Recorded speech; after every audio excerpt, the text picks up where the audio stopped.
Agadirogan satatana shaktana sheshakaya prasultana sheshan autsukya moha ratidan jaghana yo purva vaidyaya namostu tasmai. Bonjour, c'est Rita de la chaîne Ayunatur et aujourd'hui en collaboration avec Mateusz Macedo de la chaîne Vidaved, on va continuer notre apprentissage de l'Ashtanga Hridaya. Aujourd'hui avec Sutrasthana chapitre 1 avec la deuxième moitié du shloka numéro 17 et il dit ce qui suit. Tridha vipako dravyasya swadvam lakatukatmakaha. Dans la vidéo précédente, quand on était dans la première moitié du shloka numéro 17, on a vu la notion de virya et on a vu qu'ici dans l'Ashtanga Hridaya, on a deux viryas très particuliers, c'est Ushna et Shita, le chaud et le froid, okay, le froid et le chaud. Donc c'est vraiment cette notion que Bhagavad a voulu nous transmettre.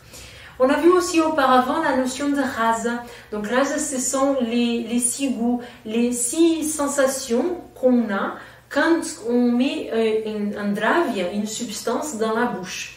Donc, on a vu qu'ils peuvent être six goûts différents, six rases différents, et qui vont avoir des effets différents, peu importe. Et on a vu aussi que au niveau de ces six rases, on les voit au niveau de la langue, parce que c'est au moment qu'on met la substance, que ce soit un aliment, une plante ou une autre substance, au moment qu'on les met au niveau de la bouche, au moment qu'elles touchent la langue, c'est à ce moment-là qu'il y a rasa qui se crée. Okay? C'est l'organe pour excellence de rasa, c'est la langue.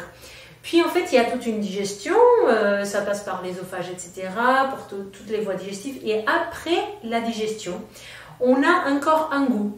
Et ce goût, il s'appelle vipaka. Et c'est de ce vipaka, c'est ce nouveau concept qu'on est en train d'introduire maintenant avec la deuxième moitié du shloka numéro 17. Okay? Donc, à part virya, à part rasa, il y a encore un autre concept, c'est le concept de vipaka, c'est un goût post-digestif. Alors, qu'est-ce que Bhagavad veut nous dire avec ça?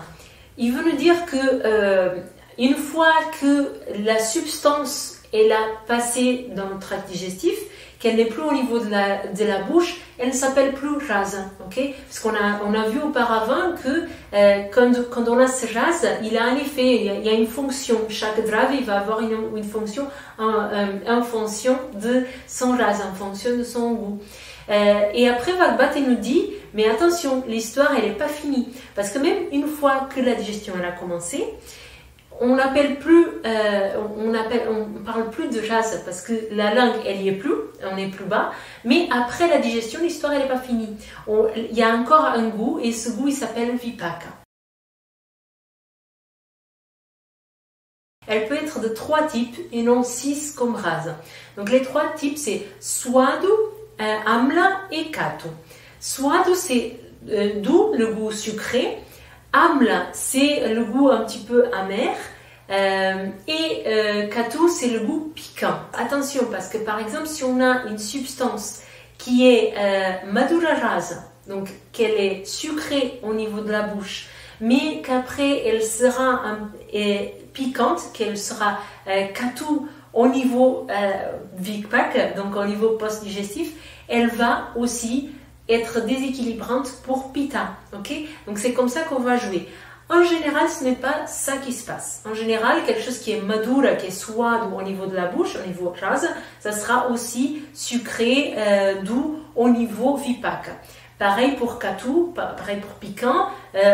Si c'est piquant au niveau de la bouche, en général, c'est piquant au niveau post-digestif. Et pareil pour le goût amer, si c'est amer au niveau de la bouche, en général c'est amer aussi dans l'effet post-digestif. Mais en Ayurveda, il y a des exceptions un petit peu pour tout. Après, Mateusz Macedo nous explique aussi que comme c'était toute une discussion au niveau de la Charaka Samhita sur les rases, combien de rases il existe, etc.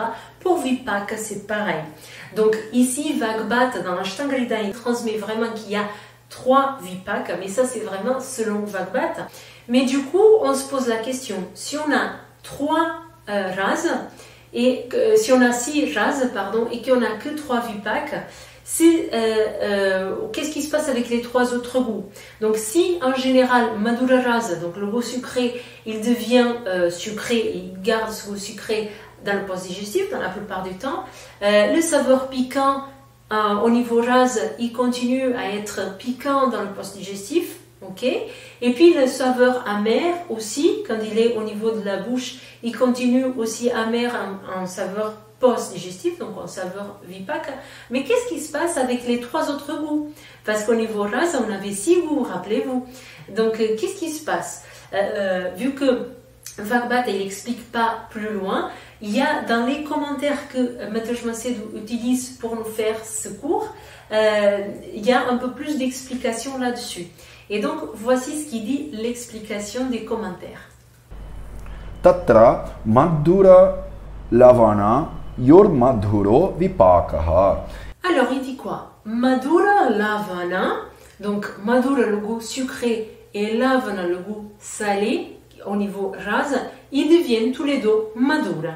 Donc, c'est vrai qu'on n'a pas le goût salé au niveau vipaka, parce que le salé, en général, il se transforme en goût sucré dans l'effet post-digestif. Puis, il nous explique aussi que amla, il reste amla. Donc, normalement, amla, il ne se transforme pas dans un autre, il reste amla. Et puis, tikta, katu et kashaya, ils deviennent le goût katu. Ok, donc les autres 3 goûts qui restent, ils gardent ces côtés katu, piquants, dans l'effet post-digestif. Ok, donc voilà, pour que ça soit clair, on a 6 goûts pré-digestifs, donc 6 rases, et on a 3 vipaka, selon Vagbat. Ok, donc 6 goûts pré-digestifs et 3 goûts post-digestifs. On va voir tout ça beaucoup plus en détail dans le chapitre numéro 9. Mais là, encore une fois, Vagbat il nous transmet encore des couches de connaissances, des notions un peu comme ça, pour qu'on comprenne notion par notion et pour qu'après on puisse aller un peu plus en profondeur en connaissant tous les concepts. Okay. Voilà ce qu'on voulait dire dans cette deuxième moitié du shloka numéro 17. Merci beaucoup à vous de nous suivre, de continuer cette formation de l'Ashtanga Time, à vous approfondir dans la connaissance en Ayurveda. Donc n'hésitez pas à partager, à liker, tout ça, la chaîne Ayurnatur comme la chaîne Vidaveda. Ok, merci beaucoup. Je vous dis à la prochaine vidéo où on va continuer à l'étudier l'Ashtanga Time. Merci.